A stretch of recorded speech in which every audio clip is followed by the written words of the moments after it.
This man right here is a priest, and he won the 2012 Goldman Environmental Prize.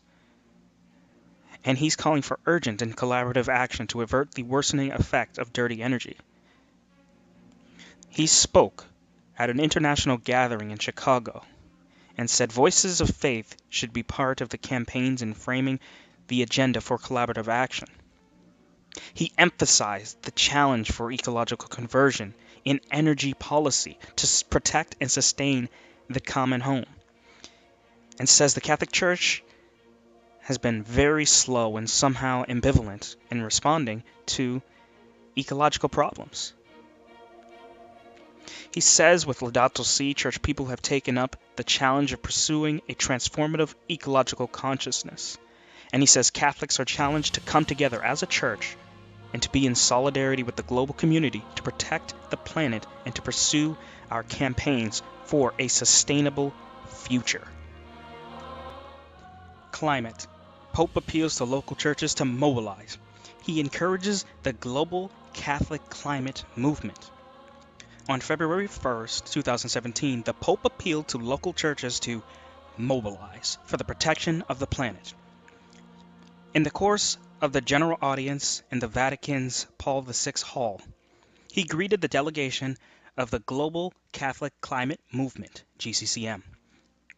The objective of the movement is notably to sensitize Catholics through its networks to promote ecological conversion towards a low-carbon society and to require leaders to engage in ambitious climatic action. What is ecological conversion? On December 2nd, 2015, in an article called Our Common Home, Times of Malta writer Emmanuel writes this: ecological conversion also means dealing with time differently, both as an individual and as a society. We need to rediscover the rhythm of time, the alternation between work and rest, with Sunday as the commonly shared weekly day of rest. In other words, Pope Francis and Edwin Garrigues are calling for global mobilization of Catholics to enforce global Sunday laws.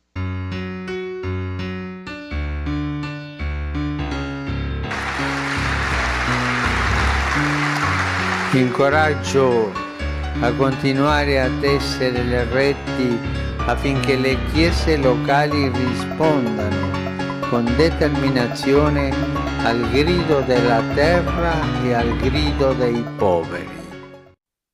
Quiero lío en las diócesis, quiero que se salga afuera, quiero que la iglesia salga a la calle.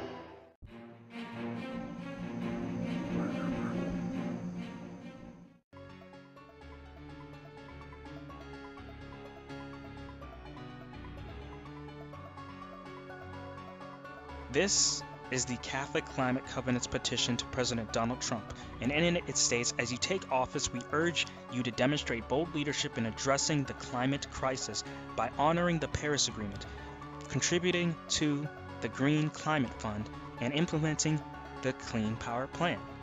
It says the United States Conference of Catholic Bishops, USCCB, strongly supports a national carbon pollution standard as essential to effective implementation of the Paris Agreement. And skipping over the points, we'll come back to one of them in a moment. An overwhelming majority of Catholics in the United States, 73%, believe that government needs to do more to address the issue of climate change, a sentiment repeatedly expressed by Pope Francis and our bishops. At this point here, it says, maintain the United States moral leadership, and we'll come back to that in a moment, by honoring the Paris Agreement, COP21. The Paris Agreement, which was signed by 175 nations and came less than 1 year after Pope Francis's encyclical on climate change, Laudato Si. Continuing and taking swift action to reduce greenhouse gas emissions between 26 and 28% compared with 2005 levels by 2025. And what do you suppose is their end game? To reduce greenhouse gas emissions. Slow Sunday, the simple solution to global warming. Indian activist Satish Kumar wrote in his article, "We cannot wait until governments are enlightened enough to legislate and cap the carbon emissions. Matters are urgent. We have to act now without any delay." One thing we can easily do to achieve this goal, we can declare Sunday to be a fossil fuel-free day, or a low-carbon day, or at least an energy-saving day. And see, even though this article came out in 2009, it proves that these talking points have been being pushed and are continuously being pushed out there to enforce global Sunday laws. Here we have an article that says former GOP cabinet members pitch carbon tax to White House. And it says a group of Republican former cabinet members hope to persuade the Trump administration to act on climate change with a proposal to impose a carbon tax and dividend system. Halstead said Republican lawmakers have expressed interest behind the scenes in finding a proposal on climate change. And it has to be the Republican right that is pushing forth this carbon tax, because the Democratic left is already behind the climate change issue.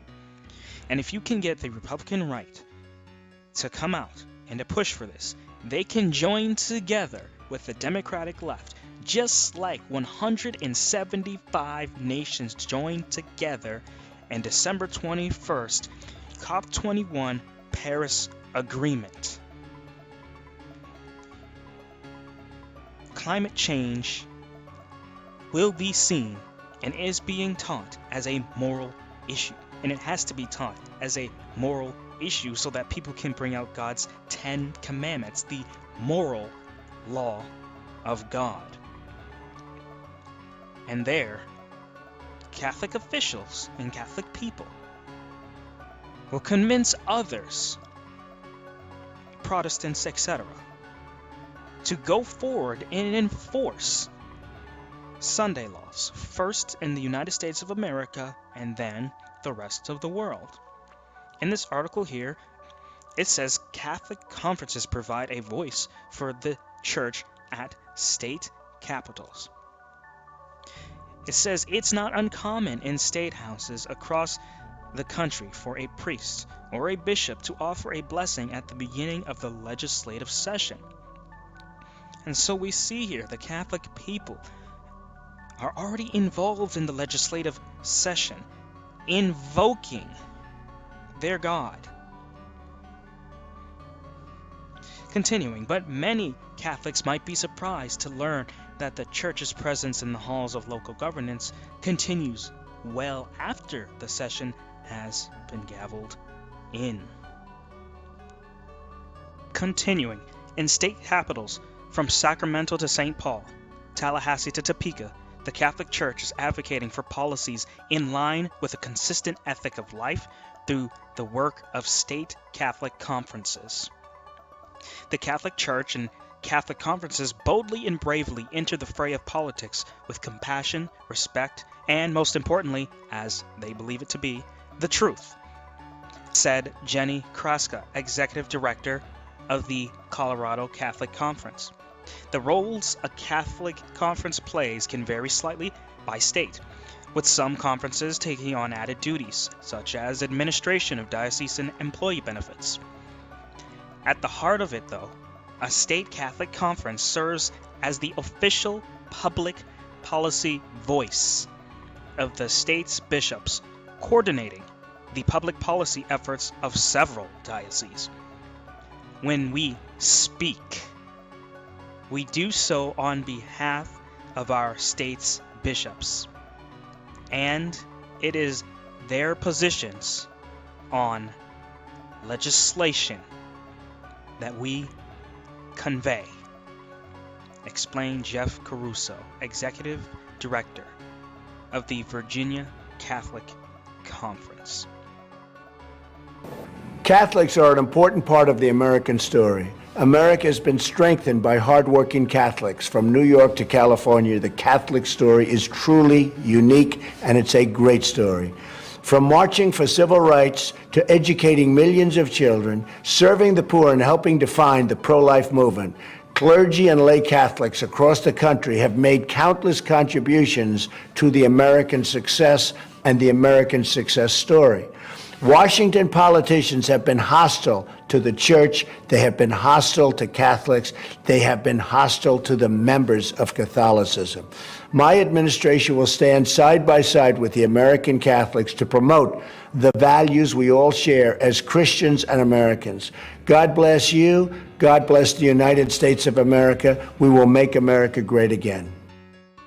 Probably had 50 of the ministers and pastors, different folks, came up to my office, and they're really under tremendous pressure because they don't want to have their tax-exempt status taken away. Yeah. This happened during the Lyndon Johnson presidency, and I said, why is it that you folks are pushed around so much? Christianity.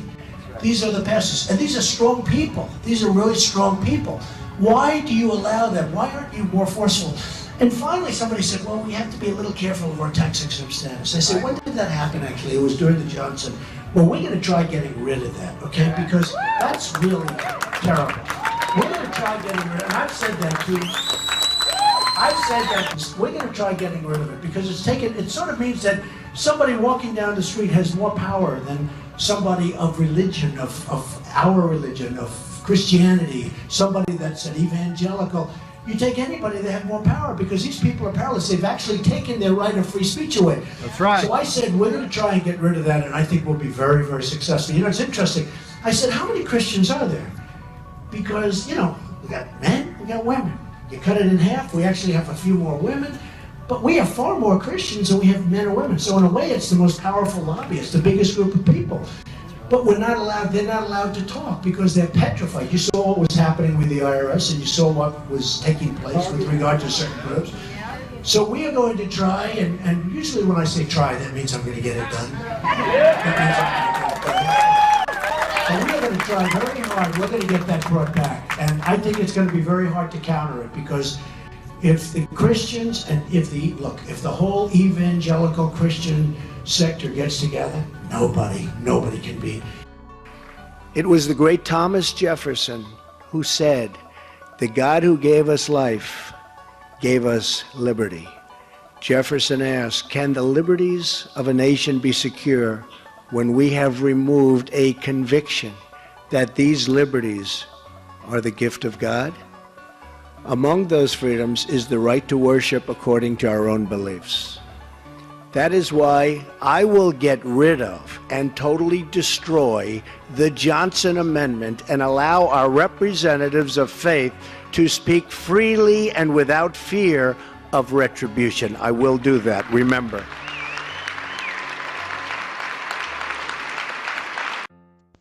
Donald Trump is not going to completely eradicate the Johnson Amendment. While the Johnson Amendment does censor churches, it also gives churches the ability to lobby law. And Donald Trump was speaking that Christians are the most powerful lobbyist group because they have the largest numbers. He is not going to remove that portion. They need that portion to be able to enforce the global Sunday laws that are going to be coming first to America and then to the rest of this earth. This article says, what does Judge Gorsuch's church believe about climate change, abortion, and homosexuality? And it speaks how Judge Neil Gorsuch is President Trump's choice to replace the late Antonin Scalia on the Supreme Court. And his family has been sitting under the ministry of this woman, Susan Springer, who is blasphemously titled as a reverend, and pastors at St. John's Episcopal Church in Boulder, Colorado. Never mind that that's not biblical in and of itself as well.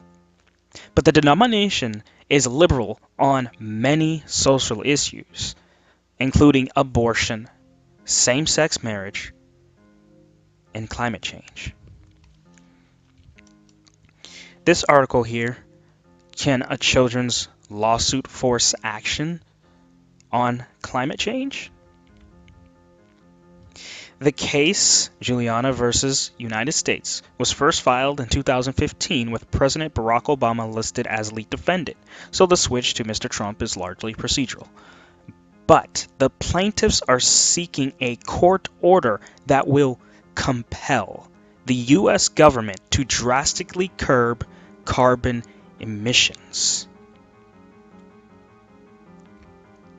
This marks the latest shift in a years-long legal campaign that aims to move beyond political inaction on climate change by establishing a constitutional right to a stable planet. The U.S. is most responsible for climate change, so it's really the most important case in the world right now on the issue, said Julia Olson, lead counsel for the plaintiffs. So I have a question. If Sunday laws are not coming, why are they doing exactly what Pope Francis wants them to do? Pope Francis calls climate skeptics to ecological conversion. Pope Francis has decried what he sees as the weak reaction of governments to the climate crisis, while deploring the ease with which well-founded scientific opinion about the state of our planet is disregarded.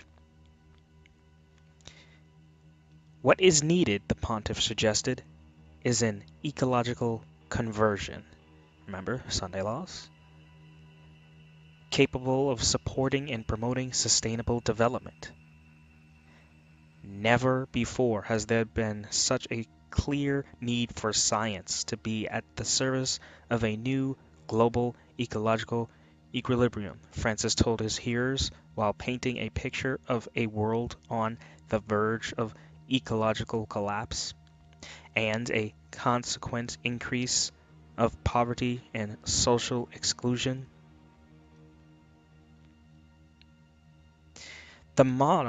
This model must not remain at the level of theory or mere voluntary association, he added, but should be compulsory and binding. Revelation 13 talks about speaking, legislating laws, causing, enforcing laws, or making something compulsory. And another article we have here, an ecological conversion called by God and scientists in the cloud forest. Listen to this. She says, Frank and I danced with small talk for a bit, and then I got down to it. I asked Frank which programs he recommended.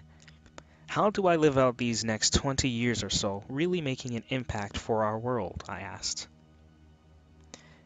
He paused for a long time and looked at me. I have been studying these things for more than 30 years. The science about what you are seeing in our forests, oceans, and climate is not new. We have known the problems for decades, and the scientific communities even know many of the solutions. We have been talking about them, teaching about them, writing about them, screaming about them, and people are not listening. We don't need more scientists. What do they need? She continues. He leaned in over his mug of locally grown coffee. Don't leave the church. We need you. We need the church. Please help us from within your own community. Contrary to what that scientist said, Revelation 18 verses 4 and 5 said, "And I heard another voice from heaven saying, Come out of her, my people, that ye be not partakers of her sins, and that ye receive not of her plagues. For her sins have reached unto heaven, and God hath remembered her iniquities."